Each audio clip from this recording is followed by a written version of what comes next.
Om Namo Bhagavate Vasudevaya.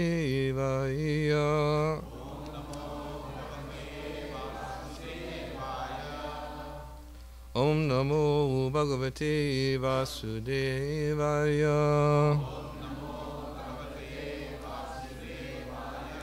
Om Namo Bhagavate Vasudevaya.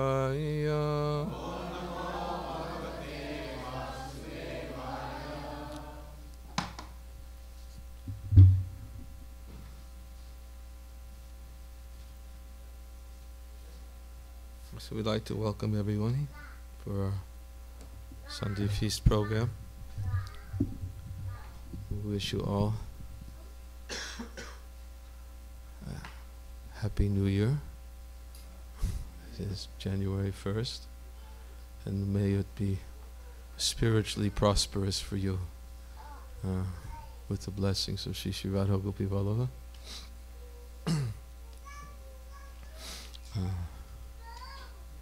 Certainly, Krishna consciousness is a great wealth.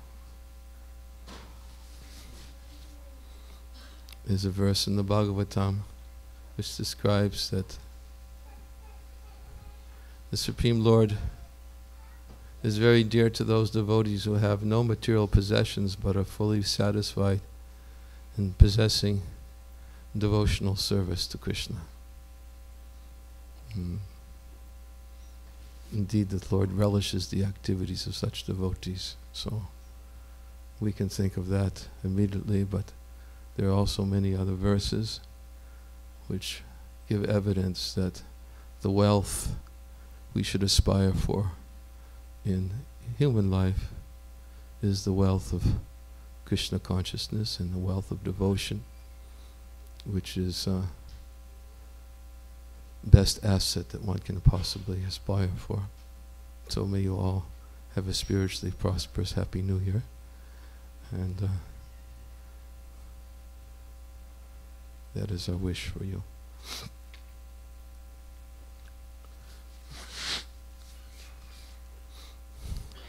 The other night, Wednesday, I guess it was, we were speaking about topic about loving exchanges between devotees, and the foundation of those loving exchanges were based upon a devotee's satisfaction in his relationship with Krishna, and how that satisfaction in his relationship with Krishna impacts his relationship with everyone in a very positive and meaningful way. And I guess maybe we'll continue a little bit on that theme, but I would like to first read a verse from Bhagavad Gita. Many verses actually which discuss this point. But one verse comes to mind. So I'll read that verse, and maybe we can say a few words about it. This is chapter 12 of the Bhagavad Gita, texts 13 and 14. Adveshta sarvabhutanam maitra karuna evacha nirmamo nirahankara samadukha sukha kshami santushta satatam yogi yatatma dvidha nischaya mayaprata manobudhya yo mad bhakta same priya. One who is not envious but is a kind friend to all living entities, who does not think himself a proprietor and is free from false ego, who is equal in both happiness and distress, who is tolerant, always satisfied, self-controlled, and engaged in devotional service with determination, his mind and intelligence fixed on me. Such a devotee of mine is very dear to me.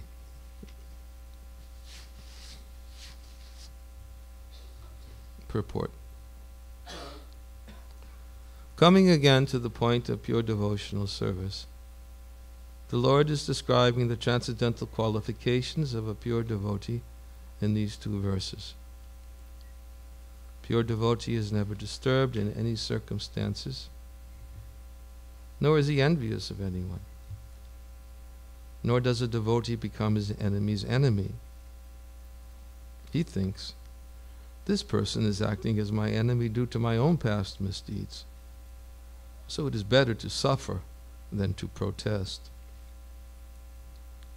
In the Srimad Bhagavatam 10.14.8 it is stated, Tate nukampam susamikshamano bhujana evatma kritam vipakam. Whenever a devotee is in distress or has fallen into difficulty, he thinks that it is the Lord's mercy upon him.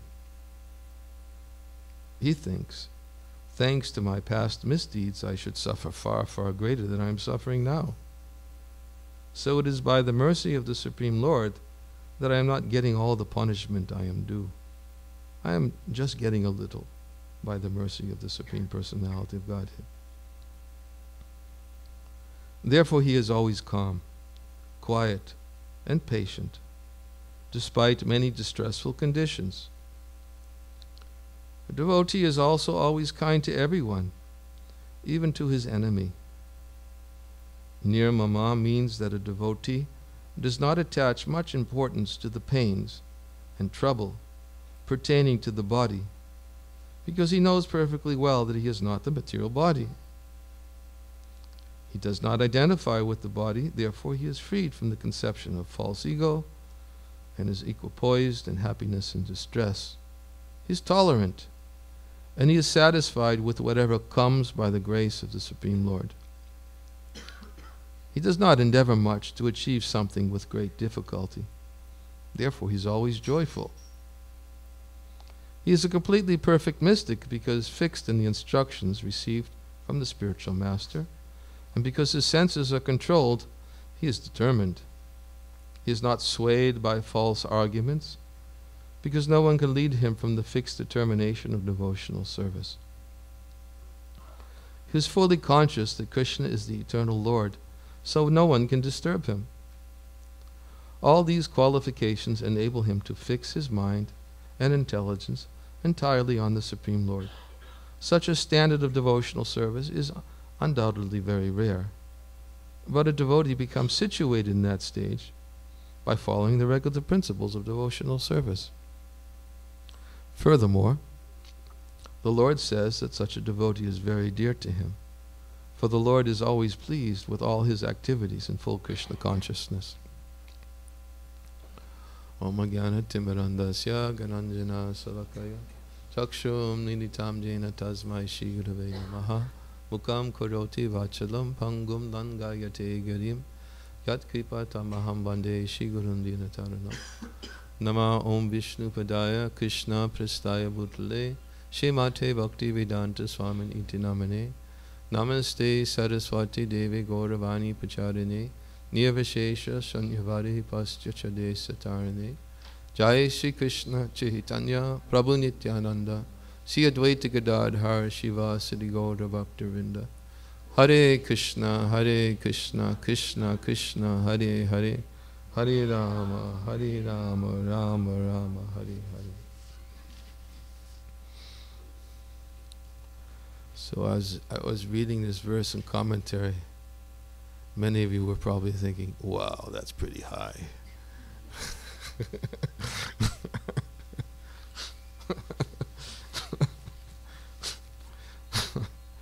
That's out of touch, out of reach. It's nice to hear about it, but what's that got to do with me? Prabhupada thought that too. Yeah, he did. Therefore he said, right at the end of his commentary, I don't know if you caught it, but I did. Jai Shri Shri Radha Gopi Baba.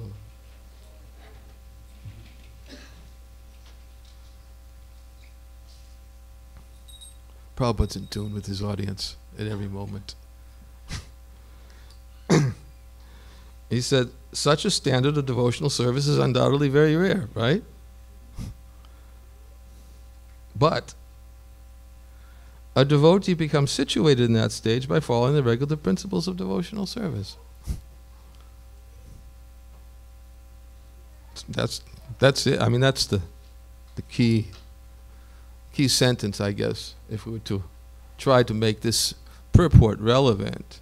That's probably a key sentence for everyone to hang their hook on, that so that one doesn't have to be fearful that this is just a fairy tale, this standard of devotional service, or it has no connection with me, and therefore why should I even bother to listen to the rest of the lecture?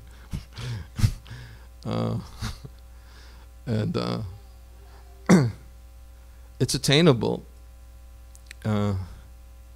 and it's perceivable to the degree that one follows the process of devotional service. Is a verse I oftentimes quote in this connection, that devotion, direct experience of the Lord, and detachment from material things, these three things come simultaneously and increasingly for a person who's engaged in devotional service. Just as pleasure, nourishment, and relief from hunger come simultaneously and increasingly with each bite for a person who's engaged in eating. So that's tangible. We can all connect with that verse.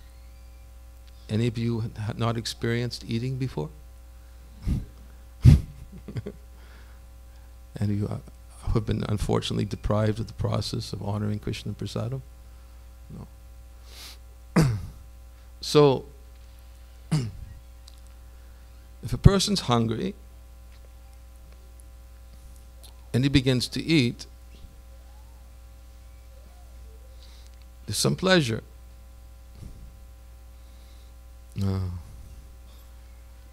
There's some strength that one will get, especially if he's hungry. And not only that, pleasure, nourishment, his hunger goes away. With each bite. Of course, if he eats too much, then he has a new experience, new fun. Pleasure turns to pain.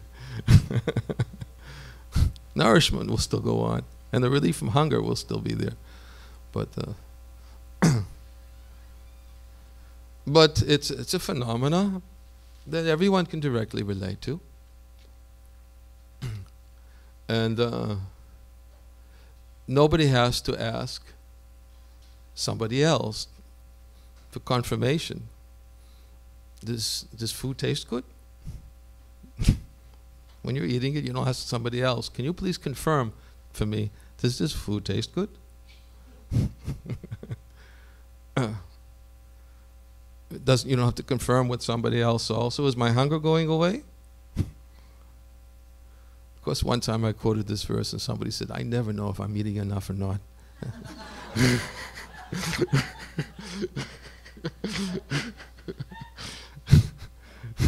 What should I do? Completely perplexed brahmachari who ate tons of prasadam.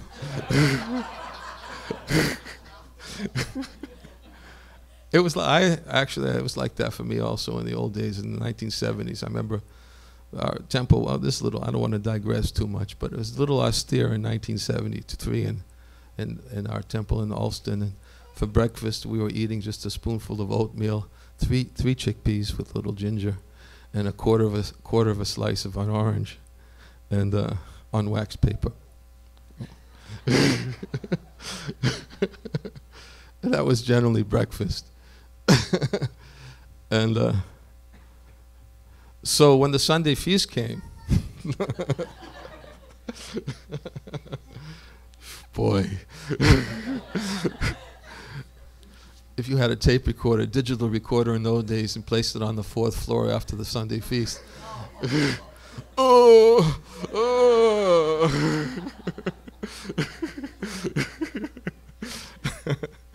So, anyways, it was pleasurable. It's memorable, but there was a little pain too. We didn't know our limits. But generally,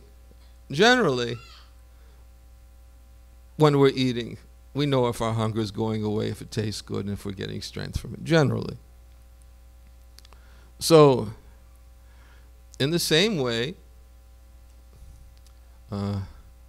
this analogy is given that when one is engaged in devotional service, which is compared to be eating, when one is actually engaged in devotional service, then three experiences take place.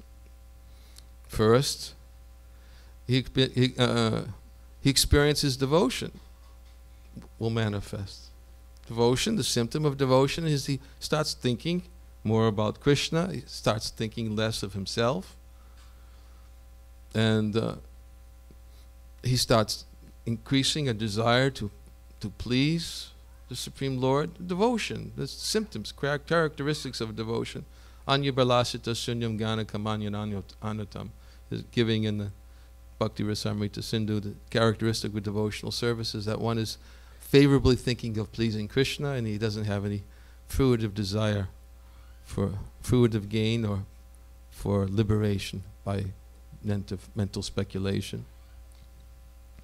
So devotion increases. Direct experience of the Lord. One begins to perceive the Lord's presence in his life or her life. She begins to see that there's no way this could have happened unless Krishna arranged it. It's amazing. You know, sometimes it becomes much more perceivable that somehow, Krishna's God. I remember I was driving in a van in India. I don't want to digress again, but it's an interesting story. Since we're telling stories. We're driving in a van on the way from Calcutta to Mayapur, which is generally about a 3-hour drive, especially in that was about 30 years ago. And there was a hired driver driving the van, going through all the different villages. And the driver was driving extremely fast for India roads. But it just so happens that the van had got into Calcutta to take me. I had injured my leg, and they were rushing me to some doctor in Calcutta or something like that. And then a group of devotees were coming back from Calcutta, and I was lying down facing the back, and the other devotees were sitting in the back facing the front. And I was looking at one devotee throughout the entire trip who looked like a 5-year-old child watching a horror movie.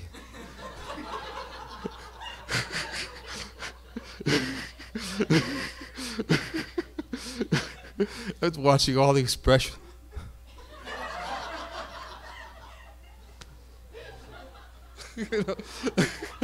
But I was looking the other way. I couldn't see what was going on in front.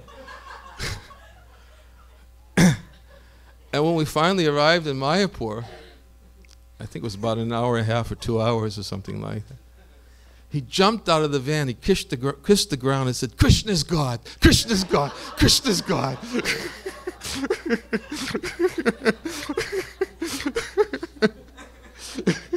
He was rolling in the dust of the Dham. This is direct perception of the direct realization of the presence of Krishna in his life. And of course, I didn't really, as I said, I couldn't see what was going on. I had to lie down facing the back. I knew it sounded like but he was seeing all the people who were being missed and all the rickshaws that were going into the into the gully.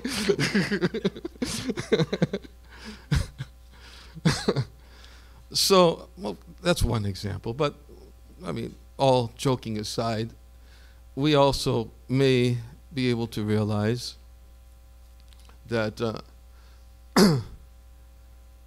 get direct perception of the presence of the Lord in our lives in many other ways that are very perceivable, that we feel Krishna's hand in his presence.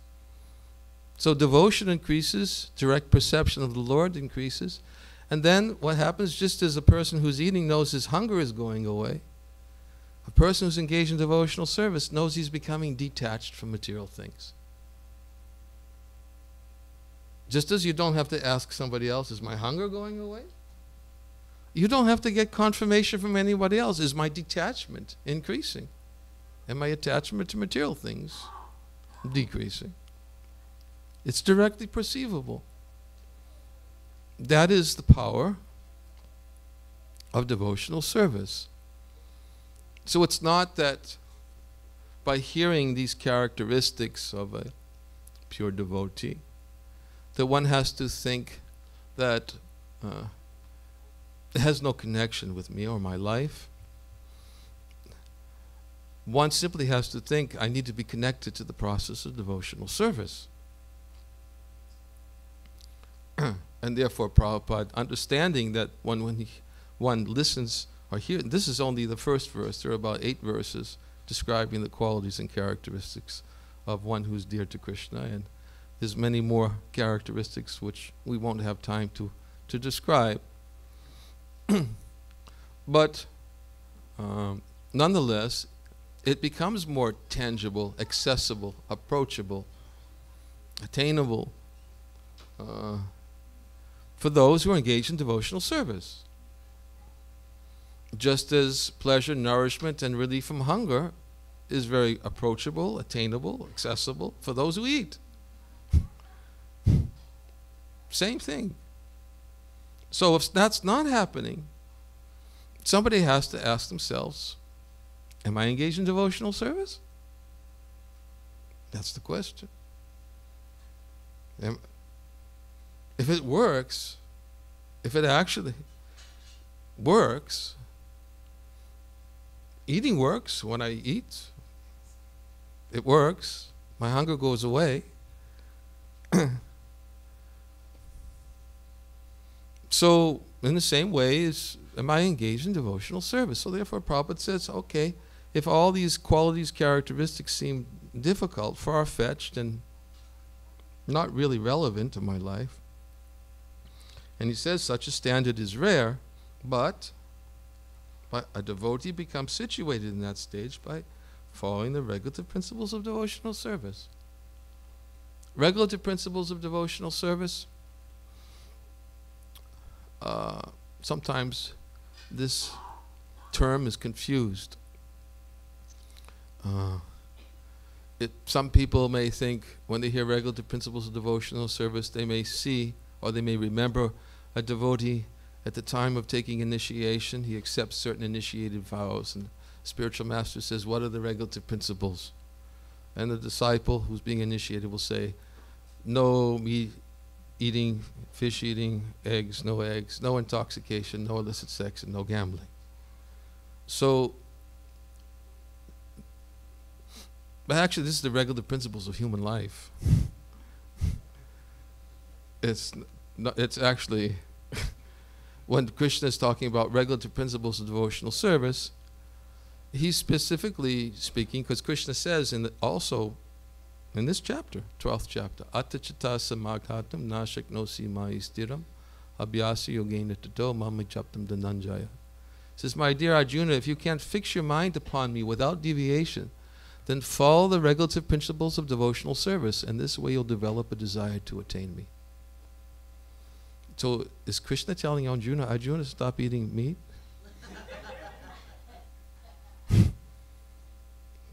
No illicit sex, no. No intoxication. No, he's not saying that. He's saying follow the regulative principles of a devotional service.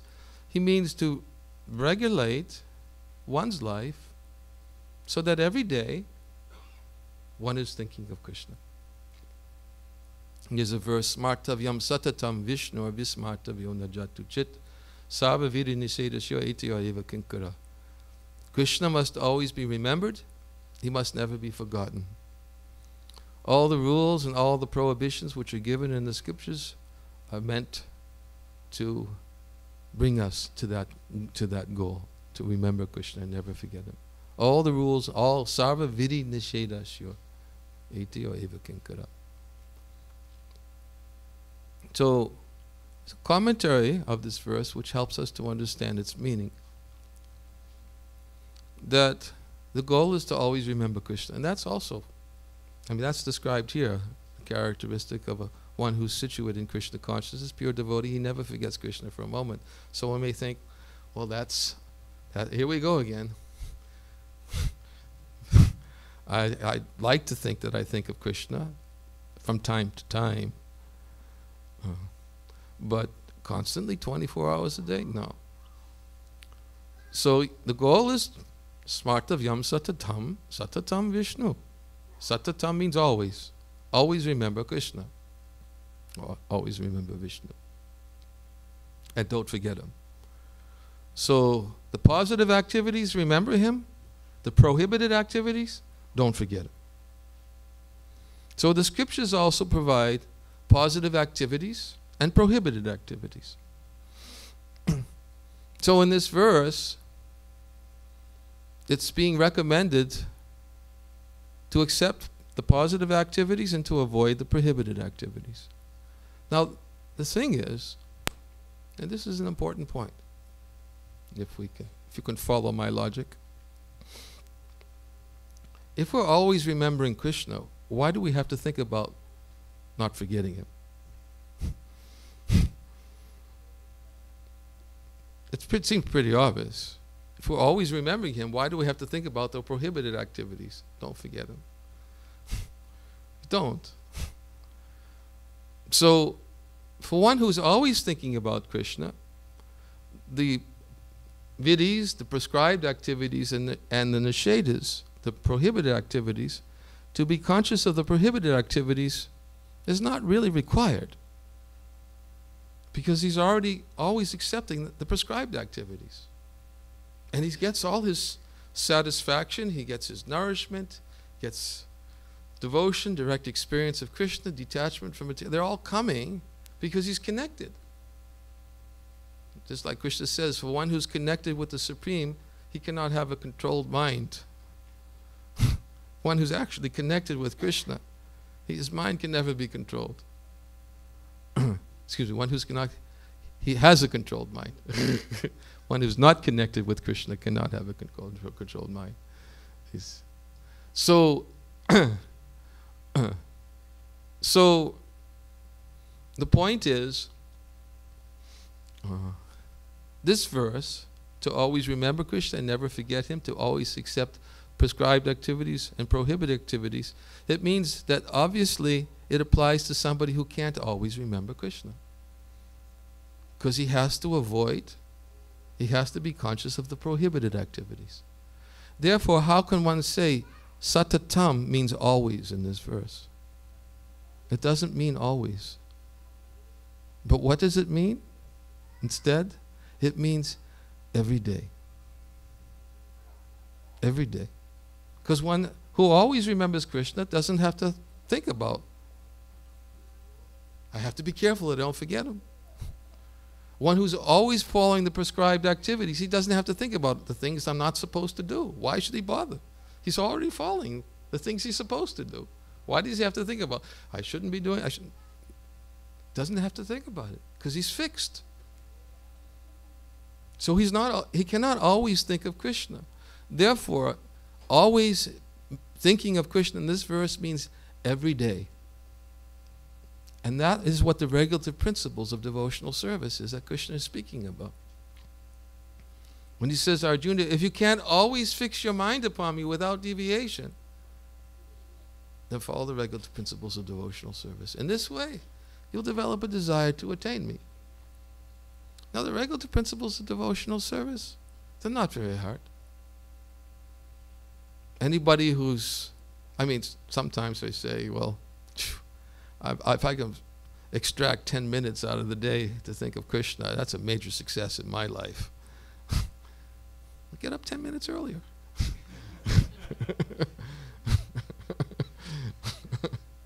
Immediately extract it 10 minutes.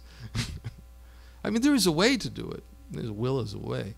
If one actually feels the need to have some connection, if one feels the need, I'm floundering. I speaking to one devotee today, and we both agreed that If one's not fixed on Krishna, it's like treading water. It's like, yeah, my whole life is just trying to how to keep myself from going under. And there's no goal of it all. It's just how goal of my life is to keep myself from going under.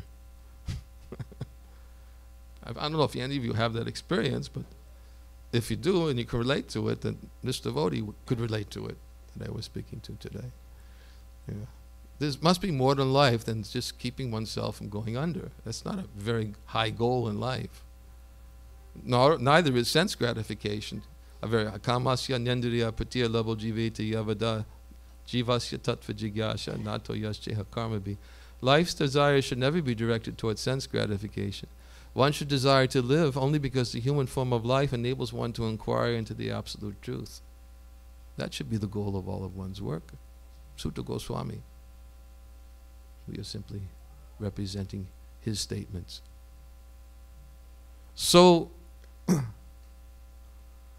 therefore, for anyone who realizes the need, the necessity to transcend the dualities of this world by aspiring to fix one's consciousness on transcendence and not simply,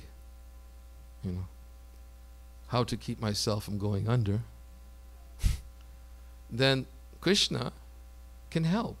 Ananyas chintayato mam ye janak payopasante tesham nityapayuktanam yogakshema vahamyaha. To those who are always endeavoring to meditate upon me, right? Meditate on my transcendental form. For them, I carry what they lack and I preserve what they have. Krishna kicks in the extra. All right, you're lacking, I'll throw it in because at least you're trying. I'll throw it in.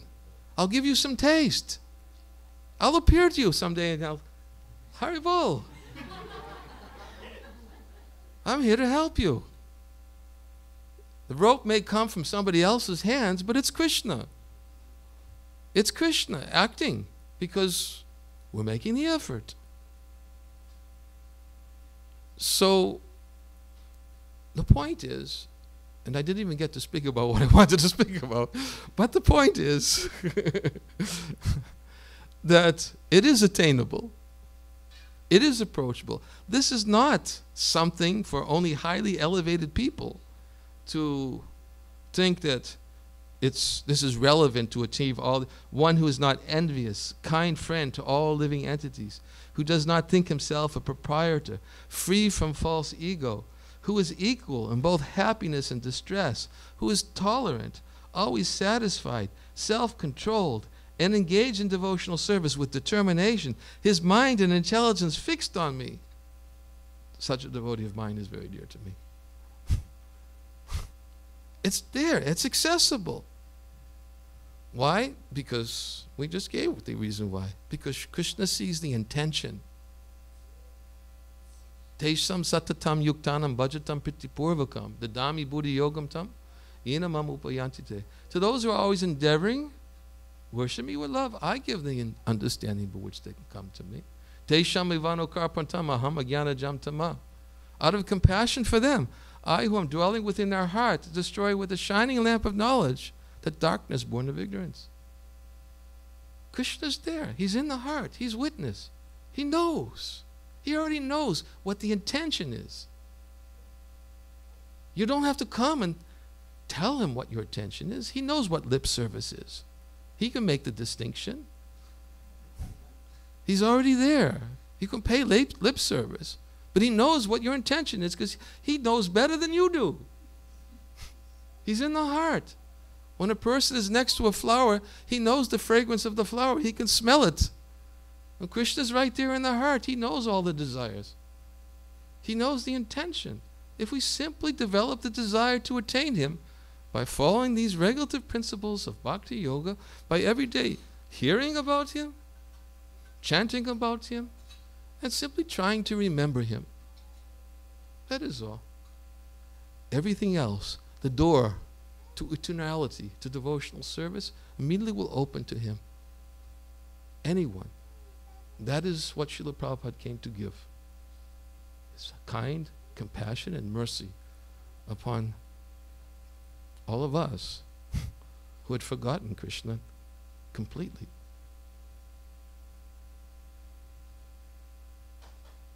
I have to stop you. Thank you very much. Hare Krishna.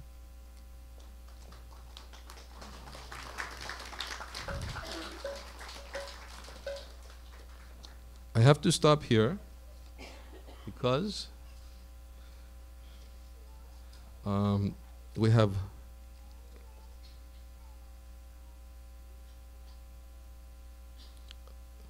I guess an announcement. Where is Nitin? Okay. One way Srila Prabhupada manifested his compassion and his mercy, which was made an indelible impression on his followers, especially during his manifest presence, is when he told his disciples, I will live forever in my books. For us, who experienced the anguish and separation of his departure in 1977, that was our lifeline. That was our connection. If I go back and just remember that moment when I found that my spiritual master left this planet, I cannot find the words to describe it. But he assured us that I will live forever in my books.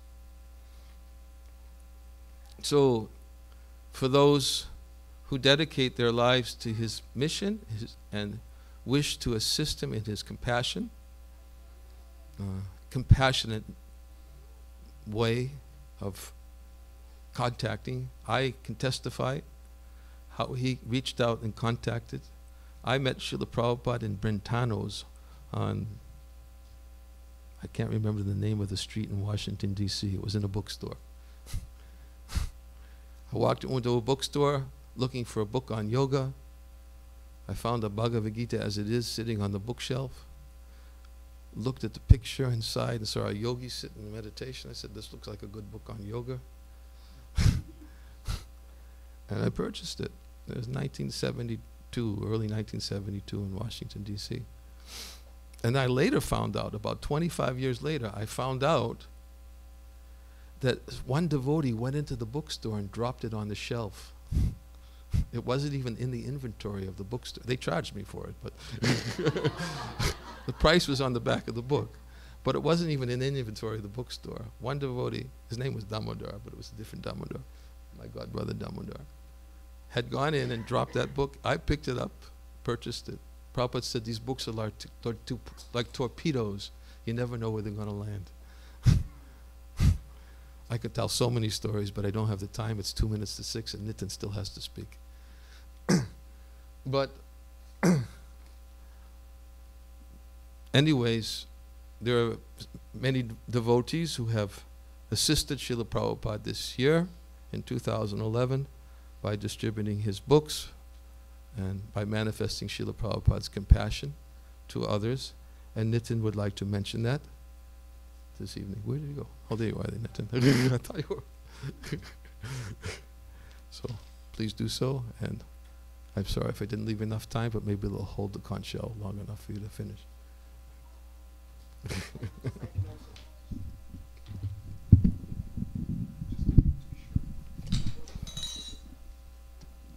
I would just like to mention the list of devotees today who have, I may have missed some names, but who have helped this temple this year, in 2011, last year actually, in distributing Srila Prabhupada's books.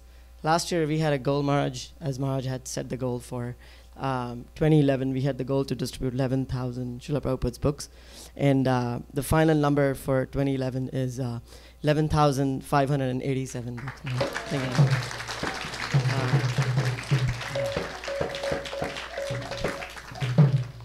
I'll quickly go over the list so we don't take too much time. They're in alphabetical order, not in order of priority.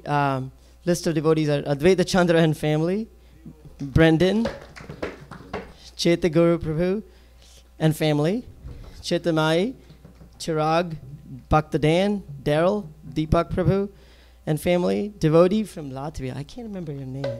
What is your name?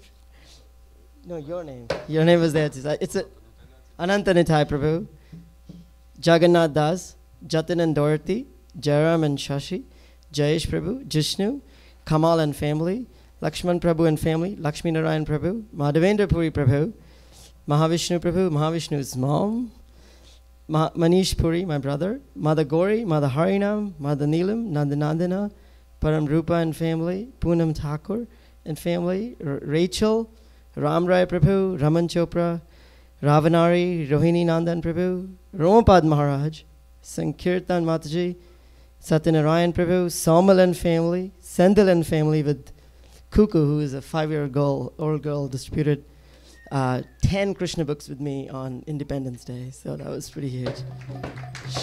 Srinivas Prabhu and family, my Guru Maharaj Vashishka Prabhu, Vidya and Ishwar, Sureshwar, Vrindavana, Vinodini Devi Dasi. I'm sure if I missed someone, and actually one more, Yamuna Jivana Prabhu. And if I missed anybody, thank you very much. And Maharaj, just one goal. We have a request to set us the goal for 2012. So. Is it any mystery?